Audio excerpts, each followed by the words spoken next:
Hello friend, नमस्कार। आप सभी लोगों का हमारे चैनल पे बहुत बहुत स्वागत। आज का जो हमारा महत्वपूर्ण टॉपिक है वो भारत की कुछ प्रमुख नदियां हैं। इनका परीक्षा की दृष्टि से काफ़ी इंपॉर्टेंट रोल है। ईबीएस सेक्शन से इनसे प्रश्न बनते रहते हैं। तो जो भारत की महत्वपूर्ण नदियां हैं उनकी क्या लंबाई है और उनके क्या उद्गम स्थल हैं, इनकी चर्चा हम इस वीडियो लेक्चर में करेंगे। तो सबसे पहले देखते हैं कि जो महत्वपूर्ण नदी है वो सिंधु नदी है। और सिंधु नदी 2880 किलोमीटर लंबी है और ये चेमा युंगडुंग ग्लेशियर से निकलती है। मानसरोवर झील के पास जो है वहाँ से निकलने के बाद जब ये भारत में प्रवेश करती है तो जम्मू कश्मीर में एक बहुत ही गहरी खाई या जिसे गॉर्ज बोलते हैं उसका निर्माण करती है, जिसका नाम बुंजी गॉर्ज है। फिर जब यह कश्मीर में प्रवाहित होने के बाद फिर यह पाकिस्तान में प्रवाहित होती है और इसका जो सर्वाधिक प्रवाह क्षेत्र है वो पाकिस्तान ही है।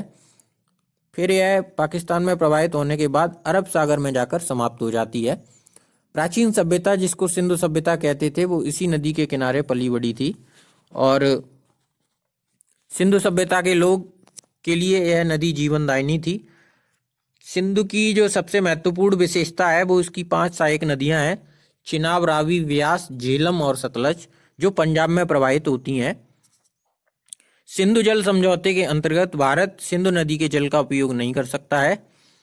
अब जो दूसरी महत्वपूर्ण नदी है वो सतलज नदी है और सतलज नदी की जो लंबाई है वो 1050 किलोमीटर है। यह राकसताल तिब्बत से निकलती है।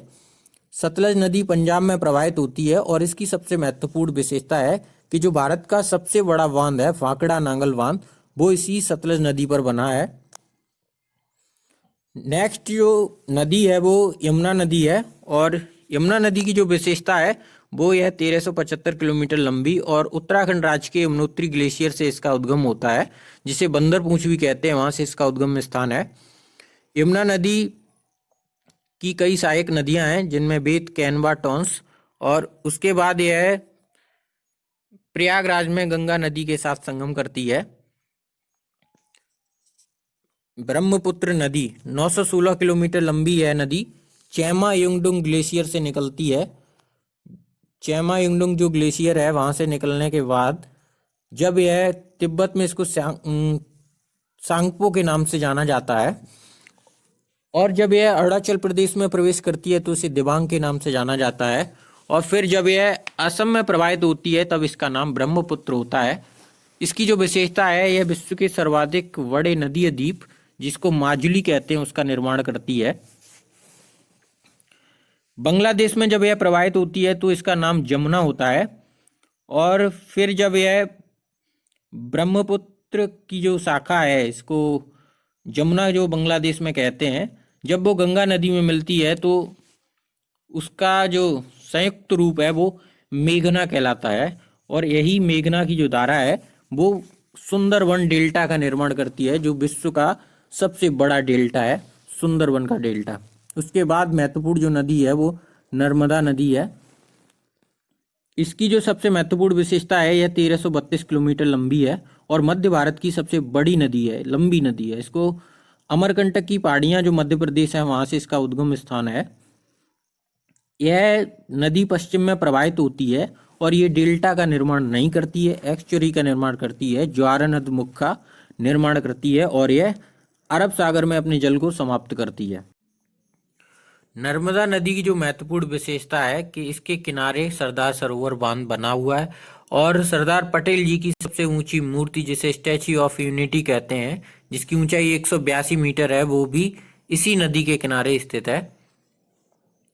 नर्मदा नदी जबलपुर में भेड़ाघाट के निकट धुआंधार जलप्रपात का निर्माण करती है और ये पश्चिम में प्रवाहित होती है। ये डेल्टा का निर्माण नहीं करती है, ये एक्सचुरी का निर्माण करती है और अरब सागर में अपने जल को समाप्त करती है। ये नर्मदा नदी की विशेषता थी। इसका जो प्राचीन नाम है नर्मदा नदी का वो रेवा है, इसे रेवा नाम से जाना जाता था। अब जो हमारी सर्वाधिक महत्वपूर्ण नदी है वो गंगा नदी है और गंगा की जो लंबाई है वो 2510 किलोमीटर है। ये गौमुख से निकलती है, गंगोत्री ग्लेशियर से, उत्तराखंड राज्य से।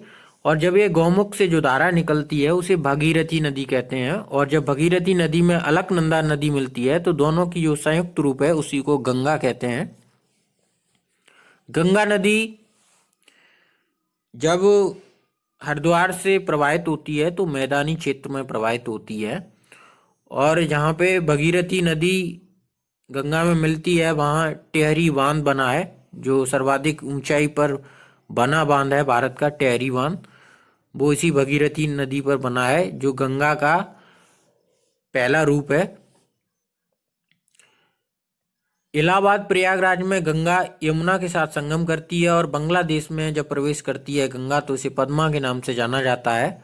और वहाँ जो बांग्लादेश में ब्रह्मपुत्र नदी है जिसे जमुना कहते हैं, वो जब गंगा में मिलती है तो उसका संयुक्त दोनों का जो रूप है उसे मेघना कहते हैं, जो सुंदरबन डेल्टा का निर्माण करता है। और सुंदरबन डेल्टा नदियों द्वारा निर्मित सबसे बड़ा डेल्टा है, जहाँ सुंदरी के पादप और महत्वपूर्ण भारत का पशु बाघ जिसे रॉयल बंगाल टाइगर कहते हैं वो सुंदरबन डेल्टा क्षेत्र में ही पाया जाता है। अब जो सबसे महत्वपूर्ण नदी है वो गोदावरी नदी है, और जिसकी जो लंबाई है वो 1465 किलोमीटर है। और गोदावरी नदी नासिक के निकट त्र्यंबकम पहाड़ियों से निकलती है, महाराष्ट्र से। इसे जो नाम मिला है भारत में वो दक्षिण भारत की गंगा के नाम से जाना जाता है, और इसे बूढ़ी गंगा या वृद्ध गंगा भी कहते हैं गोदावरी नदी को। अब जो महत्वपूर्ण नदी है वो कृष्णा नदी है। जो गोदावरी नदी है वो अपना जल बंगाल की खाड़ी में विसर्जित करती है। कृष्णा नदी के बारे में चर्चा करते हैं। कृष्णा नदी 1400 किलोमीटर लंबी है और महाबलेश्वर महाराष्ट्र से निकलती है। इसकी जो सर्वाधिक महत्वपूर्ण विशेषता है, आंध्र प्रदेश में इस पर एक नागार्जुन सागर डैम का निर्माण किया गया है जो कृष्णा नदी पर है। उसके बाद ये बंगाल की खाड़ी में अपना जल विसर्जित कर देती है। अब जो महत्वपूर्ण नदी है वो कावेरी नदी है। यह 760 किलोमीटर लंबी नदी है जो ब्रह्मगिरी पर्वत कर्नाटक से निकलती है। वहाँ से निकलने के बाद यह बंगाल की खाड़ी में अपना जल विसर्जित करती है, और इसे दक्षिण भारत की गंगा कहा जाता है, कावेरी नदी को। और यह दक्षिण भारत की सबसे पवित्र नदी है। शिव समुद्रम जल प्रपात इसी नदी के पर स्थित है। और तमिलनाडु में जो मैटूर बांध का निर्माण किया गया है वो कावेरी नदी पर किया गया है। यह नदी तमिलनाडु, कर्नाटक, केरल व पांडिचेरी के बीच जल के लिए विवादित है। अब जो महत्वपूर्ण नदी है वो महानदी है, और इसकी जो लंबाई है वो 858 किलोमीटर है। महानदी की जो विशेषता है, धमतरी के निकट सिहावा पर्वत से निकलती है, और इसे छत्तीसगढ़ की गंगा कहा जाता है। भारत का जो सबसे लंबा बांध है हीराकुंड बांध, उसका निर्माण यह नदी करती है और बंगाल की खाड़ी में अपना जल विसर्जित करती है। अब जो महत्वपूर्ण नदी है वो है ताप्ती नदी। यह बैतूल के निकट मुल्ताई नामक स्थान से निकलती है, और नर्मदा की भांति पश्चिम में प्रवाहित होती है और खंबात की खाड़ी में गिरती है। यह डेल्टा की बजाय जो ज्वारनदमुख होता है, एस्चुअरी होता है, उसका निर्माण करती है ताप्ती नदी। अब जो महत्वपूर्ण बिंदु हैं वो भारत की सबसे लंबी नदी है गंगा, दक्षिण भारत की सबसे लंबी नदी है गोदावरी, मध्य भारत की जो सबसे लंबी नदी है वो नर्मदा, उत्तर भारत में जो बहने वाली नदियां हैं उनका जो बहाव है वो उत्तर में है सिंधु, सतलज, गंगा और ब्रह्मपुत्र का। दक्षिण में जो नदियां बहती हैं वो गोदावरी, कृष्णा, कावेरी। मध्य भारत में बहने वाली जो नदियां हैं नर्मदा और तापी। बंगाल की खाड़ी में गिरने वाली जो नदियां हैं गंगा, ब्रह्मपुत्र, गोदावरी, कृष्णा और कावेरी। अरब सागर में जो गिरती हैं नदियां वो सिंधु, नर्मदा और ताप्ती या तापी।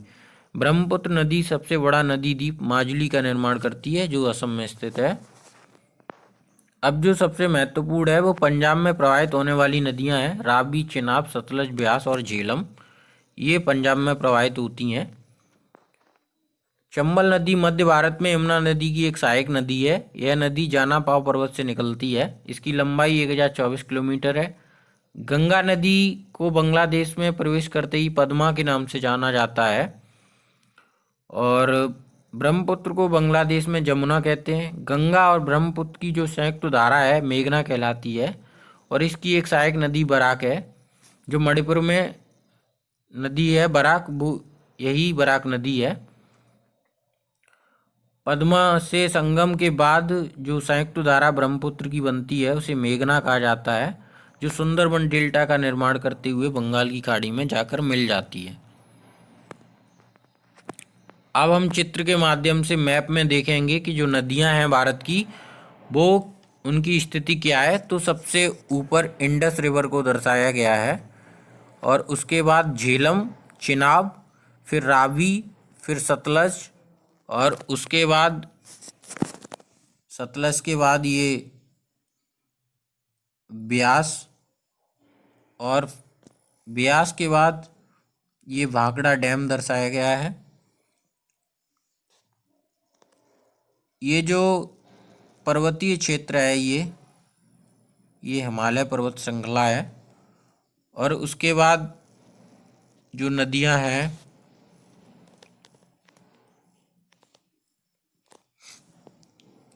ये यहाँ से जो नदी निकलती है ये गंगा है, और ये यमुना नदी है। उसके बाद ये नेपाल से गंडक नदी निकलती है, घाघरा निकलती है, और ये बिहार में कोसी नदी जो बहती है बिहार में, ये सोन नदी भी बिहार में जाकर मिलती है। ये बेतवा नदी है और ये चंबल नदी है, ये दोनों यमुना में जाकर मिल जाती हैं, और यमुना नदी गंगा में मिलती है जाकर प्रयागराज में संगम में। उसके बाद जो महत्वपूर्ण नदी है वो महानदी है। ये महानदी दर्शाई गई है यहाँ पर। ये हीराकुंड डैम है, ये ब्राह्मणी, वैतरणी इसकी सहायक नदियाँ हैं। उसके बाद ये चिल्का लेक आंध्र प्रदेश की दर्शाई गई है। दक्षिण भारत की जो नदी हैं वो गोदावरी, ये गोदावरी नदी है। जो मध्य भारत की सबसे लंबी नदी है वो नर्मदा नदी है, और ये अरब सागर में गिरती है इसका जल। इसका ताप्ती, ये जो नदी है ताप्ती, इसका भी जल अरब सागर में गिरता है। अब जो महत्वपूर्ण नदी है वो कृष्णा नदी है। कृष्णा नदी ये पश्चिम से जो महाराष्ट्र से निकलती है और फिर ये बंगाल की खाड़ी में अपना जल विसर्जित करती है। नागार्जुन सागर बांध ये है, और ये आंध्र प्रदेश में बनाया गया है। तो ये महत्वपूर्ण नदियां हैं जिनकी लोकेशन इस मैप में आपको दिखाई दे रही है। आप आसानी से उनकी स्थिति को देख सकते हैं और अपने माइंड में इस कॉन्सेप्ट को आसानी से बिठा लो, ताकि आपको आसानी हो याद करने में।